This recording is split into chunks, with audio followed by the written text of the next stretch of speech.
A reading from the Gospel according to Matthew. Here's another way to put it. You're here to be the light, bringing out the God colors in the world. God is not a secret to be kept. We're going public with this, as public as a city on a hill. If I make you light bearers, you don't think I'm going to hide you under a bucket, do you? I'm putting you on a light stand.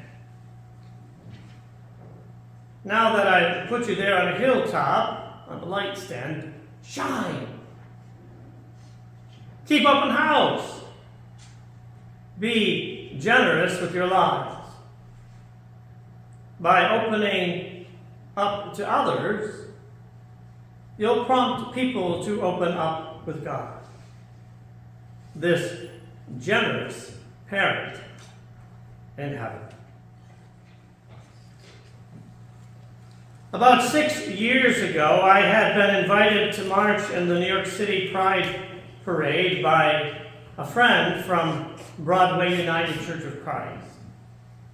While I knew the enormity of the parade, having watched a good portion of it in person the year before, I wasn't prepared for the patience that was demanded of those participating in it. While our group was assigned an arrival and step-off time, I had no idea that the noon arrival and a 2 o'clock step-off time, which means the time that your group actually joins the parade, would actually be closer to 6 p.m. And once you're checked in, you're technically not supposed to leave the secure area, the city block, where your unit gathers with others. The waiting, however, turns into sort of a party. Groups break ranks and mingle, and for one day at least, the gay judgment scale lessens in severity, and most everyone treats everyone else like friends. At one point, I was getting thirsty, so I asked permission to break the barrier to head to a local coffee shop. The line was, as one would expect, huge, and the staff was overwhelmed. I was not dressed in much of a gay-themed outfit. I don't own much rainbow clothing. Next to me, a young man struck up a conversation. I was honestly surprised to be noticed, for our age difference was very apparent. He was probably all of 19, dressed in his best outfit, one that highlighted his youth, and the great care he took in making sure he looked purposely put together from head to toe. He had a rather handsome canvas to work with, and I did wonder why he would talk to me, because in the gay world, such individuals don't notice the likes of me at times. He asked me if I was marching in the parade. It was an honest question and not colored with any sarcasm. I replied, yes. He then asked me with what group, and I explained that I was marching with the church. His eyes widened, and he quickly became deeply invested in our conversation. A church, he asked. It was a response that I had experienced before. His disbelief was palpable. And I could tell that he was trying to process his life experience with the church, which was likely not a good experience as an out gay man, with the new reality that I was presenting to him. He told me of some of his troubling history with the church. I explained the United Church of Christ and what we believe about those who are LGBTQ+. Despite the packed coffee shop, it was as if everything around us disappeared. I wasn't prepared for a theological conversation on a hot Sunday afternoon in New York City, but here I was. And he had so many questions.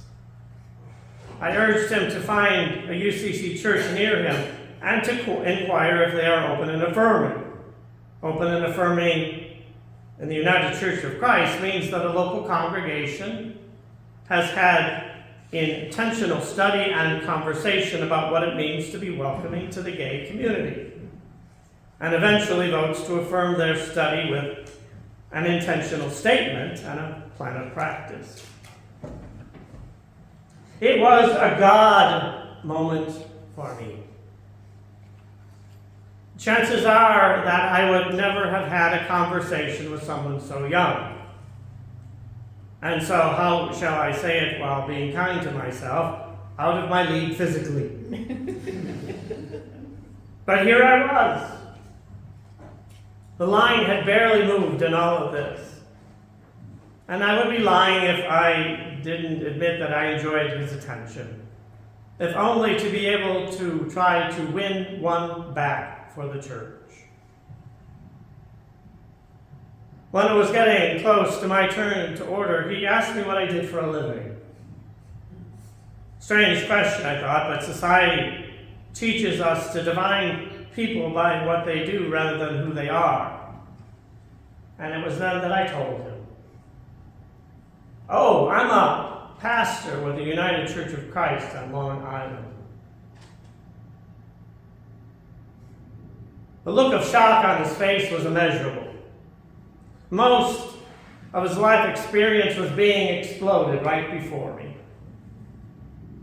I could see him further processing my words. Then his eyes filled with tears, and his face contracted a little bit as he tried to contain his emotion.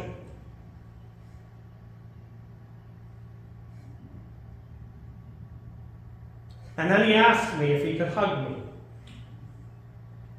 Right there, in the coffee shop filled with sweaty, tired, impatient members of the gay community. Before I had a chance to respond, he threw his gay, glittered arms around me and hugged. At first, his body was tense, as if it was responding to the confusion of our conversation. And then it melted into me. He melted into me. It was as if all the pain from his past experience with the church was being taken away. And he had, perhaps for the first time in his life, been affirmed by someone representing God, representing the church. And he wept. When he finally broke away with me, and I had some tears of my own, being who I am, he said, "Thank you for being here." And he was off. Traces of glitter adorned my cheek for the rest of the day. A poignant reminder that God calls me, calls us to be the church in the most unlikely places in the most unlikely of times. And obviously the encounter had a tremendous impact on me, partly because his story is a familiar one where the church is concerned. So many in my gay family have experienced the horrific teachings of homophobic representations of God. With churches that brand the LGBTQ plus community as evil groomers who have some sort of agenda to take out on the world. As an aside, I've been out for 27 years now, and I've yet to receive my copy of the gay agenda.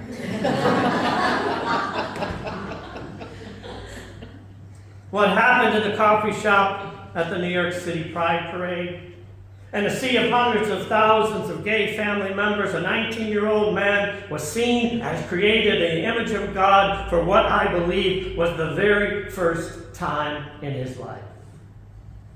His thirst for spiritual wholeness in his life was being quenched as never before. And unless you've experienced the trauma of tragic church doctrine and subsequent church teachings, you can't realize the damage that such doctrines and teachings do. The young man wasn't the first person that I encountered with such a story, but his transformation was certainly one of the most, if not the most powerful that I've ever experienced. Being seen. In our world today, seeing the gay community is an issue because LGBTQ plus individuals realize that hiding is no longer an option.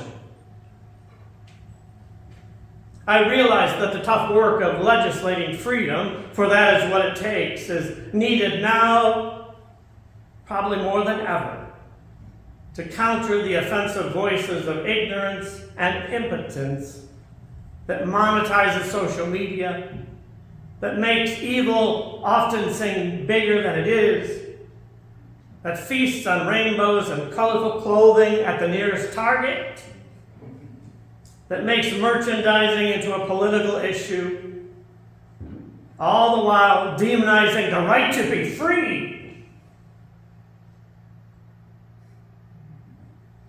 the right to be expressive in whatever way makes the most sense for each individual. And it horrifies me when God is used in such protests. Because it's not the God of creation that deems any part of creation evil and without worth and dignity. It's people. Can we imagine for a moment a world where God's created diversity of attraction would be celebrated as opposed to being used to destroy community and separate people into political camps? Where elected officials don't find it politically expedient to legislate hate into law.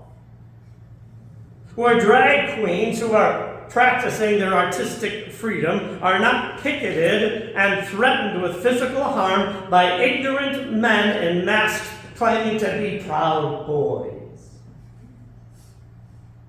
Where books about my two dads and I have two mommies aren't stripped from store and school bookshelves. Can we imagine a world where being woke is celebrated for what it really means? Being aware of and actively attentive to important societal facts and issues.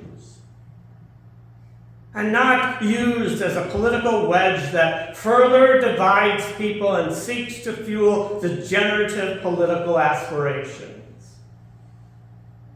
Or being a part of the gay community, and I use that as an inclusive term for the full spectrum of attraction, is not a reason to hide, but rather a glorious celebration of how much God applauds the amazing uniqueness of you. Where I'm not looked at suspiciously because someone else has decided that a label defines me, even as it should free me to live in my full humanity. How does it feel to be seen? Dare we be so bold to reclaim the church from the destructive forces that seek to define it as rigid and unapologetically from one point of view only? Imagine, and I've said this to the members and friends of United Church more than a few times, but not quite this way. Imagine what United Church could become if we focused on seeing people in their creative diversity. Hand-holding same-sex partners declaring their love. Transgender individuals living their full life. The gay men hoping to find other gay men with whom they can be family. Straight people celebrating their open minds. Struggling teenagers trying to figure it all out. And seasoned citizens declaring for the first time that secret that they were forced to hide about the best friend that they lived with side by side for over 50 years. Imagine. Who wouldn't want to be a part of a community like that? Oh yeah, I know. I know the world has a lot of people who want nothing but bland food served on a white plate, and who want to deny the existence of anyone other than who they believe the world should be. But aside from those folks, and let's face it, we're never going to change their mind, there are so many people in Rockville Centre and the surrounding communities who do desire diversity of thought and who want to embrace the created diversity of sexuality. And they want to do it in a holy space that's welcoming and affirming. Because they know, deep down, they know that God planned this.